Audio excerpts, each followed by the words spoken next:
Hi guys, this is Yusuf and you are watching English with Yusuf. दोस्तों, आज की इस क्लास में मैं आपको डिफरेंस सिखाऊंगा बिटवीन बाय वर्सेस परचेज। जी हाँ दोस्तों, अगर इन दोनों वर्ड्स का मीनिंग देख लिया जाए तो इन दोनों वर्ड्स का मीनिंग सेम है, मतलब कि बाय का भी खरीदना एंड परचेज का भी खरीदना।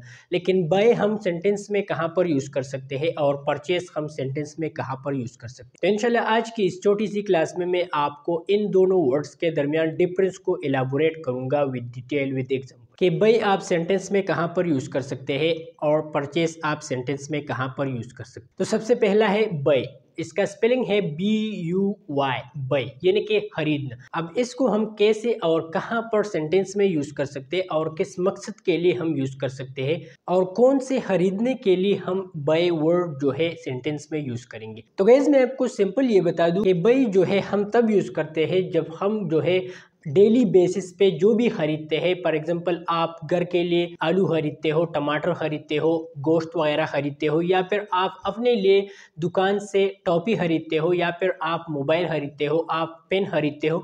जो भी आप डेली बेसिस पे खरीदते हो जिसका कोई फॉर्मल जो है रिटर्न फॉर्म जो है नहीं होता और जिसकी कोई एग्रीमेंट वगैरह नहीं होती, तो उसके लिए आप सेंटेंस में बाय वर्ड जो है यूज करोगे। फॉर एग्जांपल आप अपने लिए दुकान से एक टॉफी ले लेते हैं, तो उसका ऐसा नहीं कि दुकानदार आपको एग्रीमेंट देता है, साइन देता है, सिग्नेचर उस पर करता है कि आपने मेरे से इस टाइम पे ये टॉफी ली है, ऐसा तो नहीं है, राइट। तो गाइस जो भी हम डेली बेसिस पे खरीदते हैं अपने लिए, उसके लिए हम सेंटेंस में बाय वर्ड जो है सेंटेंस में यूज कर सकते हैं। फॉर एग्जांपल एक एग्जांपल देखते हैं, he bought 2 kg of meat, उसने 2 किलो गोश्त जो है खरीदा। अब यहाँ पर ये जो बंदा है जिसने 2 किलो गोश्त जो है खरीदा, अब यहाँ पर ऐसा नहीं कि वो कसाई के पास जाके वो कहता है कि मुझे 2 kg गोश्त दे दो, और कसाई जो है क्या करता है, एक पेन और कागज उठाता है, उसके लिए एक एग्रीमेंट लिखता है कि इस लड़के ने मेरे से इस वक्त पर जो है ये 2 kg मीट जो है खरीदा। ऐसा नहीं है, राइट। तो ऐसे चीजें जो हम डेली बेसिस पे खरीदते हैं अपने लिए और जिसका कोई फॉर्मल कोई रिटर्न जो है कोई एग्रीमेंट वगैरह नहीं होता, तो तब हम उसके लिए बाय वर्ड जो है सेंटेंस में यूज कर सकते हैं। जैसे कि मैंने आपको ये एग्जांपल दे दिया कि he bought 2 kg of meat, उसने 2 kg गोश्त जो है खरीदा। तो गाइस मैं आपको सिंपल ये बता दूं कि बाय वर्ड आप सेंटेंस में तब यूज करोगे जब हम जो है डेली बेसिस पे जो भी खरीदते हैं और जिसका कोई फॉर्मल कोई रिटर्न फॉर्म कोई एग्रीमेंट वगैरह नहीं होता, तो उसके लिए हम जो है सेंटेंस में बाय वर्ड जो है यूज करेंगे। अब आते हैं परचेस के ऊपर के परचेस हम कौन से खरीदारी के लिए यूज करेंगे, सेंटेंस में कहां पर हम परचेस लगाएंगे। तो गाइस मैं आपको सिंपल ये बता दूं, परचेस एक ऐसी खरीदारी होती है जिसकी कोई फॉर्मल कोई रिटर्न फॉर्म होती है खरीदने की। सपोज आप एक गाड़ी ले रहे हो, तो आप शोरूम जाके गाड़ी ले लेते हो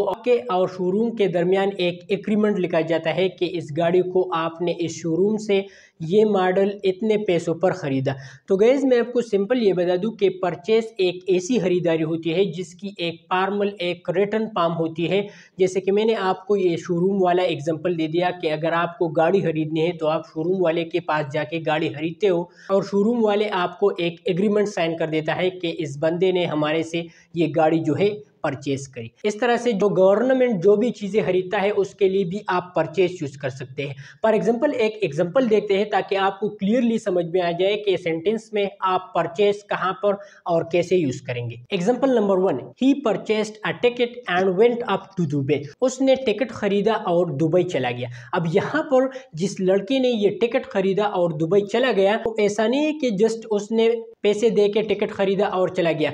टिकट का एक फॉर्मल एक रिटर्न एग्रीमेंट होता है जिस पे लिखा होता है कि इस बंदे ने इस टाइम पर जो है टिकट बुक किया और इसका फ्लाइट नंबर ये है और यहाँ पर इतने टाइम में वो दुबई यहाँ से दुबई पहुँचेगा। तो ऐसी बाइंग ऐसी खरीदारी जिसकी एक फॉर्मल एक रिटर्न एक एग्रीमेंट होती है, तो उसके लिए आप जो है परचेस वर्ड जो है यूज करोगे सेंटेंस में। जैसे कि मैंने आपको सेंटेंस बता दिया, he purchased a ticket and went up to Dubai, कि उसने टिकट खरीदा और दुबई चला गया। तो यहाँ पर ये जो लड़का है उसने टिकट खरीदा, उसको एक फॉर्मल एक रिटर्न एक एग्रीमेंट देता है कि आपने ये टिकट इतने पैसों पे बुक किया है, आपका फ्लाइट नंबर ये है और आपका डिपार्चर इसी टाइम पे है। इस तरह से जो दूसरा एग्जांपल है, ही परचेस्ड अ न्यू हाउस, उसने एक नया घर खरीदा। अब यहाँ पर ये जो लड़के हैं जिसने ये नया घर खरीदा है, तो डेफिनेटली घर का कोई एग्रीमेंट होगा, कोई स्टाम्प पेपर होगा जिस पर लिखा होगा कि इस लड़की ने हमारे से इतने पैसों पे इतना रकबा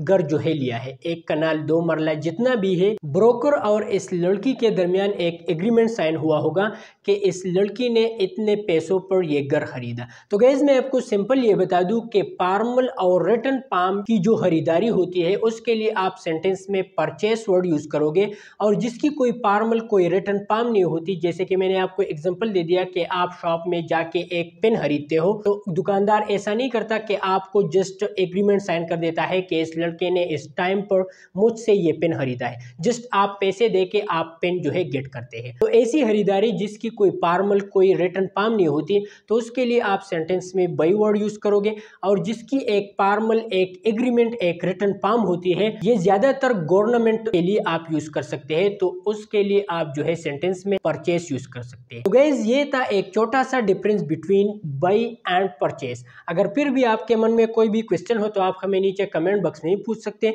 या फिर यहाँ स्क्रीन पर मेरा व्हाट्सअप नंबर आपको दिखाई दे रहा होगा, आप हमें व्हाट्सअप पर डायरेक्ट चैट भी कर सकते हैं। आज के लिए बस इतना ही। See you in the next video. Good bye.